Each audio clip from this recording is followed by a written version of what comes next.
All right. This book, I listened to half of it. I'm probably not going to finish it, and I wanted to talk about it. My dad recommended it to me, Sapiens. Pretty cool stuff. I really liked how it started. It's sort of this book that's supposed to take like a broad, sweeping history of just like humankind in general, the whole thing. So it starts at the very beginning, talks about the Big Bang for a minute, and then sort of dives into like the very beginning of just people being on the earth and hunter-gatherer societies, that sort of stuff. Talks about how there used to be multiple species of human, which I think is like super cool. That's like one of my favorite things to just like learn about and think about, is that, gosh, there used to be a whole bunch of different species of humans, and now there is just one. And there's contention in terms of how that happened. But there did definitely used to be completely different species of humans, just like dotted throughout the earth, which is wild to think about. So that was really cool. I really liked how it started. I liked reading about all of that stuff. Talks about the cognitive revolution, how people got smarter and took over the world before we even started settling down and making farms. Talked about how early humans, like made it all the way to Australia and just like decimated the megafauna, like giant mammals that used to rule Australia, that just we killed all of them. Really, really cool stuff to read about, really bonkers to just hear about how the earth has been shaped by humankind for so long into our history, so deep into our history. And then as the book went on, started to lose me a little bit. Starts talking about the agricultural revolution, how we settled down. He started to sort of introduce his own moral value judgments into things, just sort of like a little bit at a time.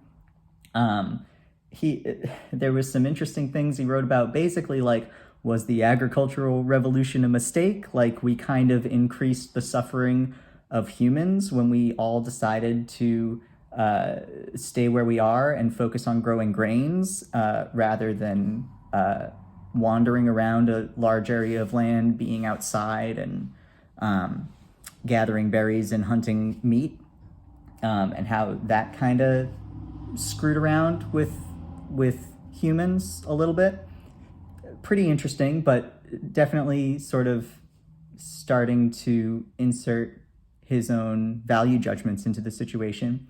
And then got further and further along, and he started talking about sort of like ways to organize a society, rules, laws, codes.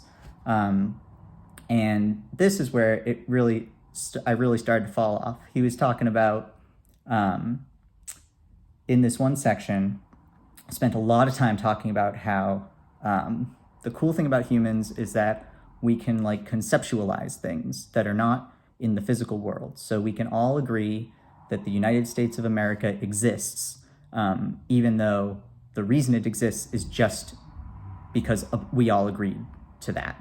And money is the same way. We agree that people have a certain amount of dollars in their bank account, and lots of different people agree on that. And so it's true. And that's like a really cool part of how humans can work together and be a powerful force in the world. So he was talking about that, and he was talking about these two different examples of sort of a body of, I don't want to say a body of law, but sort of like a conceptualization of rules of a society.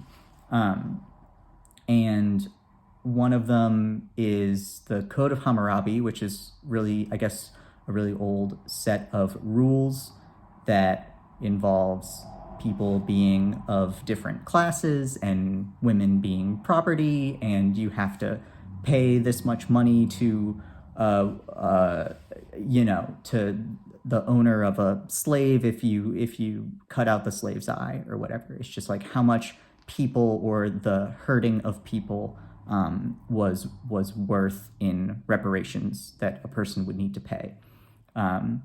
So those sorts of very old rules. And he was talking about the Constitution of the United States, which is a different set of rules completely, and certainly also not, infallible. But he was basically saying that they were kind of the same thing in that they are two different ways that people agreed to have a society. And he was particularly saying, like, one set of rules has different classes of people. Like, you are, like, literally a lower class of human if you're a slave or whatever under the Code of Hammurabi. And then he was saying that in the Constitution, all people are created equal, even though the people who wrote that didn't really mean it at the time. That's the idea, and it's the idea that the United States still holds to, is that all people are created equal. And he's basically saying, like, both of those ideas are just things that people think. They're just ideas, and nothing is, like, actually factual about either of those things. You can't argue that people are factually in different classes, like from a biological perspective or anything like that. And you can't argue, there's no way to really say everyone is equal because all people are different people. And from a biological perspective, you could say that, like, all humans are of a certain species, of the same species, but you can't really argue the idea that everyone deserves equal protection under the laws is an idea that we all hold. And he was basically saying, like, neither of those are better than the other.